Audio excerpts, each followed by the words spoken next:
Bonjour à toutes et à tous, j'espère que vous allez bien. Aujourd'hui, je suis super enthousiaste et heureux à l'idée de partager avec vous les résultats de certaines recherches que je viens de faire sur le RL et puis qui vont permettre enfin aux personnes qui ont du mal à faire du rêve lucide de pouvoir en faire beaucoup plus facilement, voire à volonté, par rapport à ce que je vais vous présenter maintenant. Et je peux vous avouer que en 7 jours, de recherche, mais les 7 derniers jours de recherche que j'ai fait m'ont apporté, d'un point de vue physiologique, beaucoup plus d'informations, d'éléments et de preuves que tout ce que j'ai fait depuis 2017, c'est-à-dire pendant 6 ans.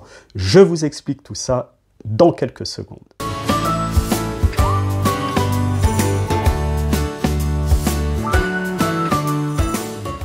Pour les personnes qui me connaissent, vous savez que depuis 7 jours, je me suis installé un petit appareil Abbott qui permet de mesurer mon taux de glucose en temps réel, c'est-à-dire 24 heures sur 24, le jour, la nuit, à tout moment, toutes les minutes, je sais exactement où on est mon taux de glucose. L'idée, étant un chercheur sur le rêve lucide, était de savoir s'il y avait une corrélation entre le glucose et puis les rêves lucides, les niveaux d'intensité du rêve, etc., etc. Donc, j'ai commencé à faire mes recherches là-dessus en gérant mon taux de glucose, c'est-à-dire en augmentant progressivement ma dose de glucose pendant la nuit.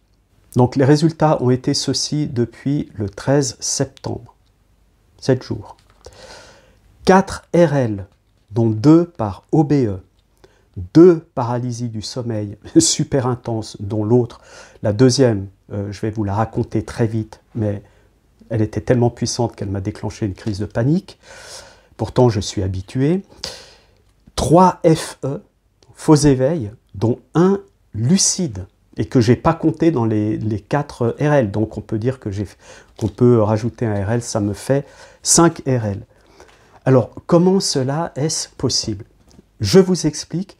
Et ensuite, un petit peu plus tard, vers la fin de la vidéo, je vais vous lire une étude scientifique que j'ai trouvée et qui cautionne, en fait, qui appuie, hein, qui vérifie en tout cas tout ce que j'ai expérimenté. Alors, la journée, qu'est-ce que j'ai fait? Tout simplement, c'est que j'ai essayé de lisser ma courbe de glucose en ne mangeant aucun sucre pendant les repas, c'est-à-dire juste de la salade, des protéines, et puis des fibres, voilà, mais en tout cas, et du fromage, hein, tout ce qui est lipides, bien sûr, mais aucun sucre. Et puis le sucre, qu'est-ce que j'ai fait? Je le prenais par petites doses, tous les quarts d'heure ou toutes les demi-heures, 2 ou 3 grammes, de façon à avoir un niveau de glucose permanent dans le sang égal. Et j'étais en moyenne à 5,2, 5,3 millimoles par litre, c'est-à-dire ce qui est tout à fait normal. J'avais plus les pics, hein, j'ai de pics de glucose, et puis d'insuline, et puis d'hypoglycémie réactionnelle, etc. Et puis qu'est-ce qui s'est passé? La nuit, qu'est-ce qu'on fait? Normalement, on jeûne. Hein. Moi, mon dernier repas le soir, il est à 17 h, donc si je mange rien jusqu'au matin, je me retrouve en hypoglycémie, hein. Au petit matin, j'ai plus un pet d'énergie. Donc qu'est-ce que j'ai fait? La nuit, je me sustente. Alors bien sûr, ça nécessite 2 ou 3 réveils. Je me sustente de façon à avoir suffisamment de glucose pour passer une bonne nuit et puis avoir de bons rêves. Et pour ça, qu'est-ce que je prends? Bon, d'habitude, je prenais des choses un petit peu trop costauds, genre du sirop ou des choses comme ça, qui me faisaient des pics de glucose et puis des chutes absolument hallucinantes avec de l'hypoglycémie, etc., etc. Mais là, j'ai pris des doses, des petites doses, régulièrement, de façon à avoir un bon niveau d'énergie, hein, toute la nuit, hein, un bon niveau d'énergie aux alentours de 5,3, 5,4, voire un petit peu plus. Je peux monter à 6 millimoles par litre de sang. Et puis, bon, alors qu'est-ce que je prends? C'est très simple. Je prends ce genre de biscuit, vous voyez, comme ça, donc une moitié, hein, hein. Je vous l'ai déjà dit, mais je vous le redis. Là, c'est une petite pâte de fruits Isostar, Donc, énergie, alors il y a un petit peu de caféine dedans, puis du sucre, mais alors attention, je ne mange pas tout ça, hein. Je coupe ce carré, c'est 2,5 cm par 2,5 cm en 16 morceaux, et je n'en mange qu'un seul, hein. Quand je me réveille, je mange il y a 1 gramme, même pas, dans ce que je mange, et puis du chocolat noir à 99% de cacao, hein. Donc, vous avez vu les résultats que j'ai eus avec ça. La pire expérience que j'ai faite, c'était dans la nuit d'avant-hier à hier, où j'ai un peu trop abusé sur le cacao. Et ce qui s'est passé, c'est que j'ai d'abord eu un cauchemar épouvantable, super anxiogène, super anxiogène. Je me suis réveillé, bon, bah, tant mieux, hein. En PS, pas de problème, les PS, je les gère à partir du moment où il n'y a pas d'incube, de succube, d'extraterrestres, de démons et toutes ces joyeusetés qui veulent me faire du mal. Moi, il n'y a pas de souci, je les gère et je décolle sur du RL. Donc j'étais en PS et puis plutôt que de tomber dans un RL, je me suis réveillé. Je prends ma télécommande pour allumer la lampe parce que je voulais aller boire un verre, petit verre d'eau, etc., passer aux toilettes. La lampe ne s'allume pas. Punaise, qu'est-ce que c'est que ça? Pour moi, c'est un signe de rêve, hein. Une lampe qui ne s'allume pas, c'est un signe de rêve. Je fais un TR et je me rends compte que je suis toujours dans le rêve, alors que je pensais vraiment être dans la réalité.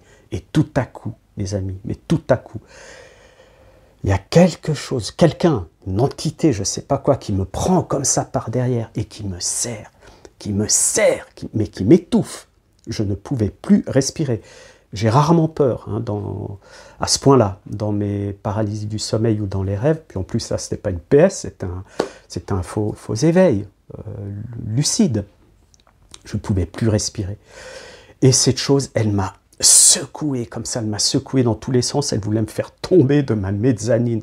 L'horreur, mais l'horreur. Je hurlais pour me réveiller, je hurlais pour me réveiller. Je n'y arrivais pas, mes amis. J'ai dû prier, j'ai dû appeler le ciel, j'ai dû appeler Dieu pour me sortir de ce truc. Et finalement, j'ai pu m'en sortir. Je me suis dit, mais c'est le truc de ouf, mais qu'est-ce qui m'est arrivé?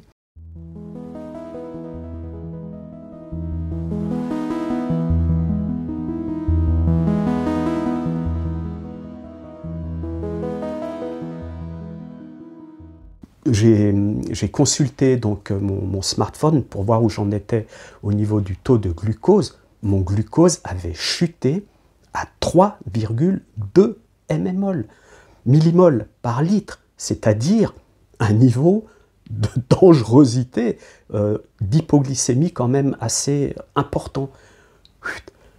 Je prends une crise de panique, franchement, une crise de panique, hein, parce que je commence à avoir des vertiges, etc., etc. Je file à la cuisine, je reprends un peu de sucre, etc. pour refaire monter la glycémie. Elle remonte, je me calme, peinard, etc. Puis le lendemain, je me dis quand même, il faut que j'étudie tout ça, mais qu'est-ce qui m'est arrivé?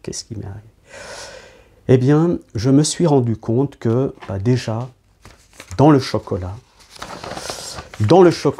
il y a de la théobromine, de la caféine, de l'anandamide, de la tyramine, de la théophyline, de la phényléthylamine et tout un tas de phénols et autres, et du potassium, etc., etc. Et puis, la théobromine, la caféine et la phényléthylamine, ce sont des excitants, ce sont des stimulants du système nerveux, ce sont des stimulants des neurones.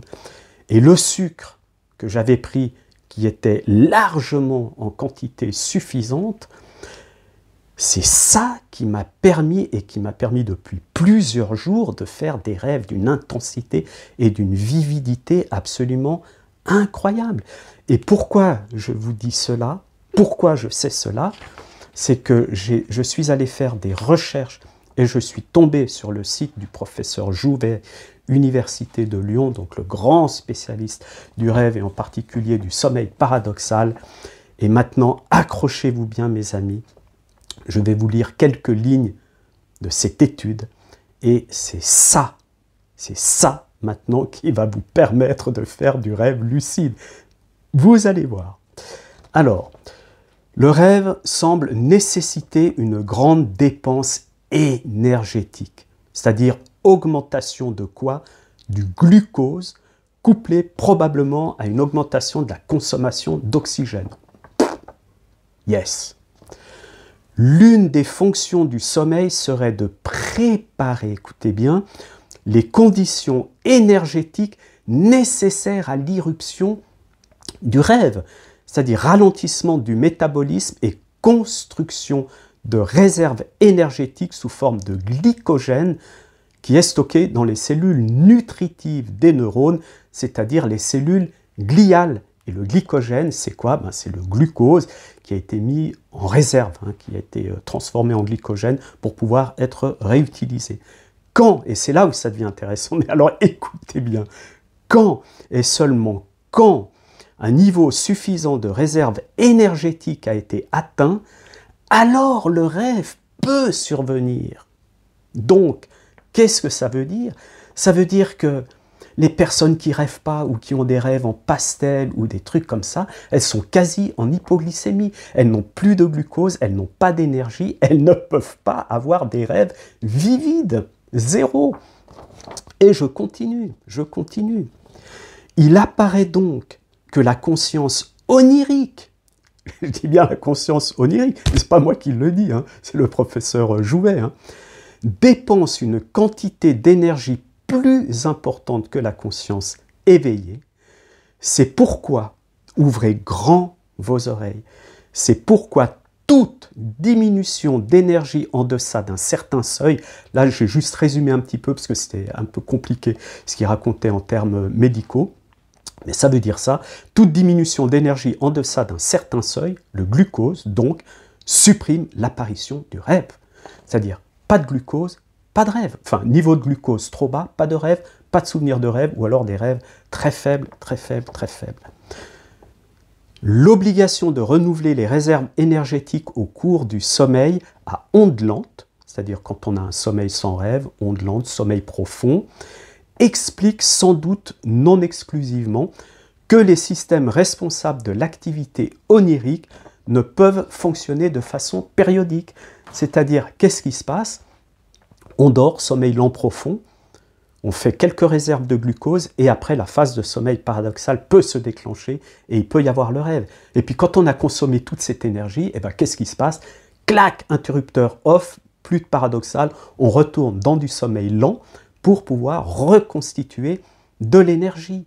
Mais, mes amis, et c'est là où ça devient intéressant, si on apporte suffisamment d'énergie en évitant bien sûr les pics de glucose, c'est pas le but, l'histoire du sirop là, dont je vous ai raconté, là c'est plus le but de faire ça. Maintenant c'est le but d'avoir suffisamment de glucose dans le sang pour pouvoir avoir des rêves d'une intensité de ouf. On va dire 5,5 millimoles par litre, voire 6 millimoles par litre de sang, tout au long de la nuit. Et on fait des rêves absolument dingues. Et si là-dessus, vous mettez du chocolat noir qui va vous booster un petit peu les neurones, et puis vous rajoutez de la vitamine B6, alors là, j'ai encore pas essayé de mettre la B6, parce que franchement, déjà là, ça commence à me faire peur. Il va falloir que je gère un petit peu les doses, mais on explose le truc. Et à partir du moment où vous maîtrisez les techniques de base du RL, et puis de l'endormissement conscient, mais tout devient facile, mais tout devient super facile. Pourquoi? Parce qu'un rêve lucide se déclenche beaucoup plus facilement si votre rêve est vivide, si vous faites des faux éveils, si vous faites des paralysies du sommeil, etc. C'est super. Maintenant, il va falloir que je trouve le moyen, parce que là, je me suis réveillé 2 ou 3 fois dans la nuit quand même pour redonner un petit coup de boost en énergie, c'est-à-dire en glucose, de faire en sorte que, allez, en m'endormant vers 23h30, minuit, j'ai suffisamment de glucose, je vais étudier mes courbes de façon à ce que vers 4 ou 5 heures du matin, pour autant que je ne me réveille pas à 3 heures par exemple, que vers 4 ou 5 heures du matin, 6 heures, j'ai encore suffisamment de glucose. Non, je comprends. Et puis j'espère que vous comprenez aussi, que vous allez tirer vraiment profit de tout ce que je vous dis aujourd'hui. Faites vos expériences. Tout est une histoire de gestion de glucose. Tout est une histoire de régulation. Tout est une histoire d'ajustement en fonction de votre métabolisme, de qui vous êtes, de la façon dont vous vous comportez en journée, de la façon dont vous mangez en journée, de la façon dont vous faites du sport.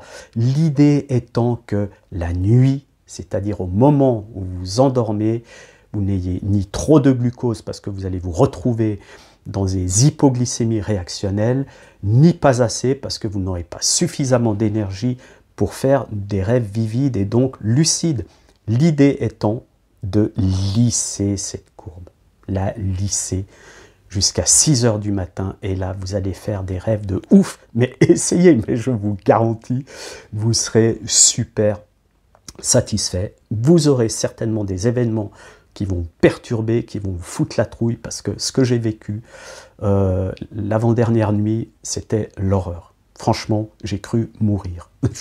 Voilà. Bien, alors, j'en reste là pour aujourd'hui. Je vais poursuivre mes recherches maintenant avec d'autres aliments, en faisant des associations, etc. Je me suis acheté plein de bouquins, quoi. J'ai dévalisé la librairie Payot pour voir un petit peu, faire des études sur la nutrition, etc. Et franchement, c'est un domaine passionnant et on peut en tirer des conclusions absolument gigantesques sur le rêve lucide. Je vous mets dans la description le lien de l'étude du professeur Jouvet, comme ça vous voyez que je ne raconte pas de conneries. Et puis on se revoit pour une prochaine vidéo pour la suite. Allez, ciao mes amis, à tout bientôt.